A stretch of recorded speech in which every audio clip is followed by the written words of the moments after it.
What's up, Eagles Nation? What's going on, NFL world? How you doing, Division Rivals? This is Stephen Hyder with Gate City Sports Channel, the sports channel where the cerebral NFL fan comes for about 10 minutes of daily content. All right, guys, let's talk a little free agency today. So tonight's topic, if you will, we're going to talk free agency.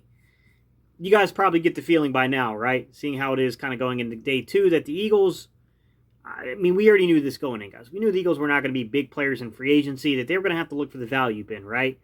A lot of the earlier names I heard linked to the Eagles I thought were ridiculous.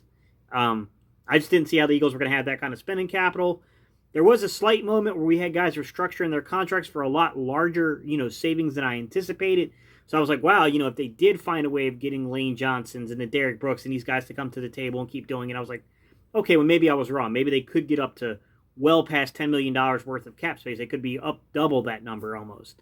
But now we see that it's coming back down to reality of where we thought it would kind of be, because we're hearing some reports that they're not going to keep working on some of these numbers with some of these guys potentially. They're going to allow some guys to play on pretty much what their contract is. So knowing that, guys, we have to kind of consider the fact that if the Eagles are going to go out there and they're going to search free agency, guys, they're going to look for cheap value contracts, right? And if you do that, you have to dig deep to find players, right? You've got to find the right matches and the right value for players. I'm going to give you one name today, guys. I just want to talk for a few minutes about one prospect. This is someone I know fairly well. He played football right down the street from me at Wake Forest University. He's a former first-round pick. And this is a guy that never fully lived up to his potential, but he's played a lot of roles. He's worn a lot of hats in the NFL, guys. The guy I'm talking about is a guy that I had mentioned last year, and I was pretty high on last year, and that's Kevin Johnson. So Kevin Johnson was drafted by the Houston Texans back in 2015. He was a first-rounder, like mid-rounder, 16th overall pick, guys. Fairly good footwork. He's a pretty sound outside corner.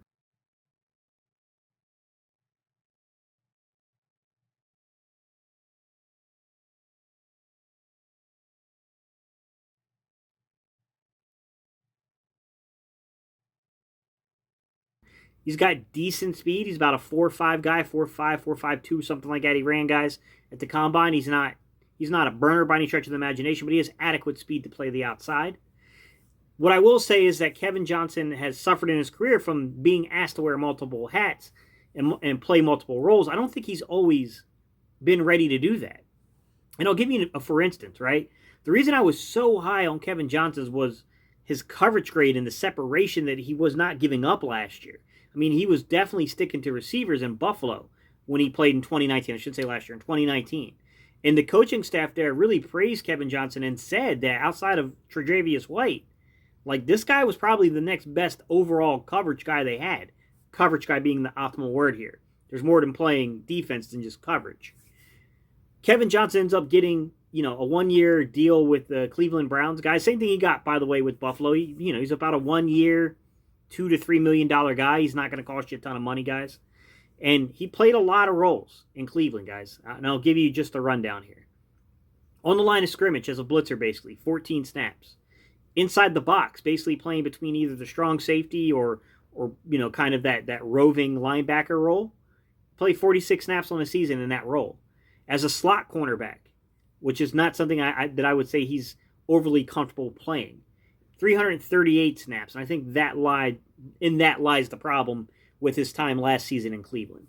And then out wide as an actual outside cornerback, guys, 225 snaps. That's where he's most comfortable with, guys, is playing out wide as basically either a boundary side or a field side cornerback. Just judging from the numbers that I saw, because you can break this down by the individual snaps they took at each alignment, guys. He played a little more on the left side than he did on the right side. You can't make too much of that. I mean, generally speaking, your left side is the boundary corner. That was correct. But obviously, depending on field positioning, where the ball get, you know what I mean? Like, the right side can become the boundary side, the left side can become the field side. It just depends on that kind of stuff. But that's generally speaking what is thought of when they say that. So, some underlying numbers on this guy, right? The first thing that stands off to me about this guy is that he isn't always the greatest tackler, but he's a willing tackler.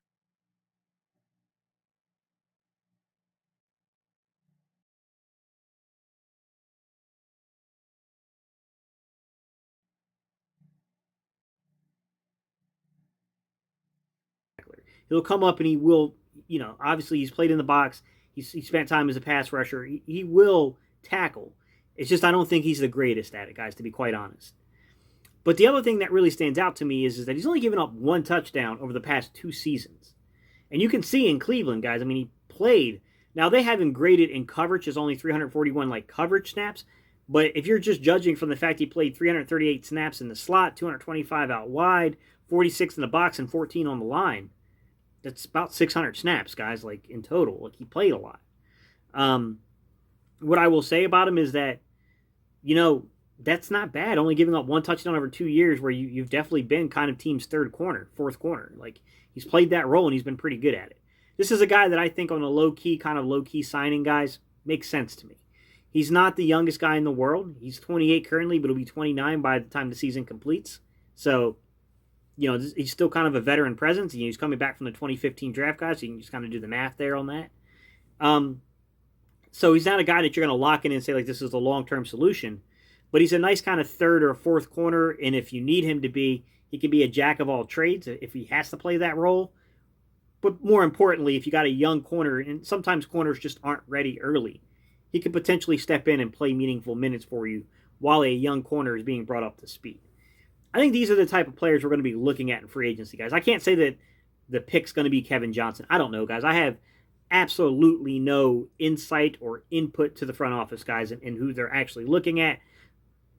I was trying to find information, and if I can find information later, I was trying to figure out his zone versus his man, kind of snaps there and get a feel for that so I could see kind of where he stacked up and where he played his best. I haven't really seen anything definitive on that yet, guys. If I find it, I'll link that kind of information in the comment section or down. I'll put it in the, it may take me a few days to come up with all this, guys, but I'll link it inside the description of the video, okay? I'll put that kind of stuff in there if I find it later. Some more definitive things I can tell you is that because he was playing a lot in the slot, guys, he was giving up more yards per reception than he normally does. He gave up about 10 yards per reception in 2020. If you go back and look at his 2019 stat line when he was with Buffalo, he was only giving up 6.3 yards per reception, playing on the outside primarily. Much better, that's a much better stat number that we would like to see, right? 47 attempts on the year against him, gave up 35 completions on those 47 attempts, 341 yards off of those guys. So his snaps per target. So how many snaps went by before he was targeted in a game, guys, was 7.3. So let's just round that down to 7 snaps. So for every 7 snaps that he saw on the field, he was targeted. But how many snaps did he go before he gave up a reception? That was 9.7. Round it up, guys, let's just say safely. Generally speaking, he gave up a reception on about every 10 snaps. Which is not a bad rate, guys. It's actually pretty good. He's a good coverage corner, guys. I'm not going to lie to you. I think that I'm not going to say that this guy's anything to write home about or anything, guys. That's not what I'm saying at all. But I'm saying that given what we can afford and what's out there, I think that we could do a lot worse. Now, can we do better? Absolutely. And I'll get to some of the bigger name guys as we keep kind of doing these videos, guys. I'll keep doing at least 1, if not 2 per day for you on these type of things until we get some answers, we get some solutions.